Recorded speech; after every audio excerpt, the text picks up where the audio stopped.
Dismayado ang pipila sa mga residente sa nahimong performance sa pipila ka opisyal sa gobyerno sa nasod. Usa lang sa hinungdan ang nagpadayong pagsaka sa presyo sa mga palaliton. Nagmahal na jud ang mga palitonon, mao jud na ang number one na problema karon. Pati ang bugas gani, ingon sila na magbaba pa daw pero antod karon wala gyapon. Di ang gasolina mahal gyapon ang mga paliton. Gupang palakad gyapon si Marcos pero nagyapon kwan. Nay paliko gyapon. Nay gyapon dili matupad ba. Gawas sa presyo, problema sa agrikultura. Ang gikadismaya ni Tatay Toto Aurelia. Wala na tayong matamnan kasi wala na puro subdivision na. Yung sa West Philippines, duwag sila sa sa China. Parang bumaba yung moral ng Pinoy. Aduna usab uban nga hangtod karon mihatag sa ilang pagsalig sa mga opisyal sa gobyerno nga magpakita gayud sa ilang dedikasyon sa publiko, ilabi na nga usa pa lang katuig silang nagdumala sa nasod. O di pa man nato maano kay bago pa man kung say dagan pa nila sa sunod.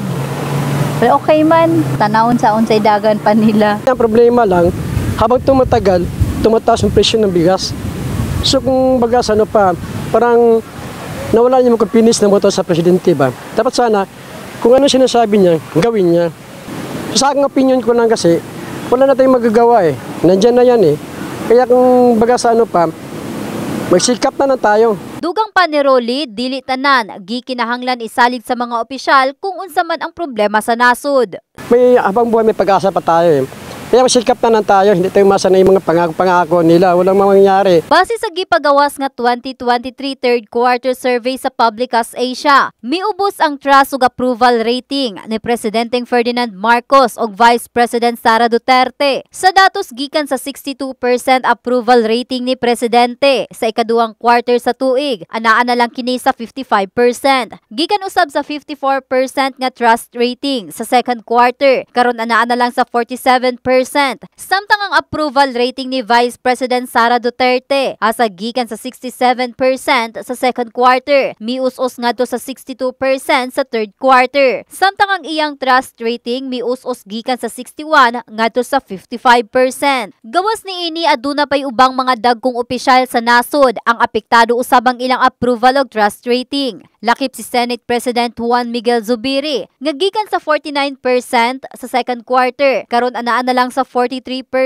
Samtang ang iyang trust rating mius-us usab gikan sa 37 ngadto sa 33%. Mausab ang approval rating ni House Speaker Martin Romualdez gikan sa 42% karon anaa na lang sa 37%.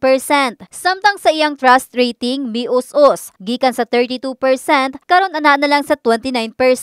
Gihimo ang survey gikan Setyembre 7 hangtod 12 sa 1,500 ka respondents sa managlaying lugar sa nasod. In the heart of changing lives, kini si Russell Jean Mantile sa Brigada News Gensan, Brigada News.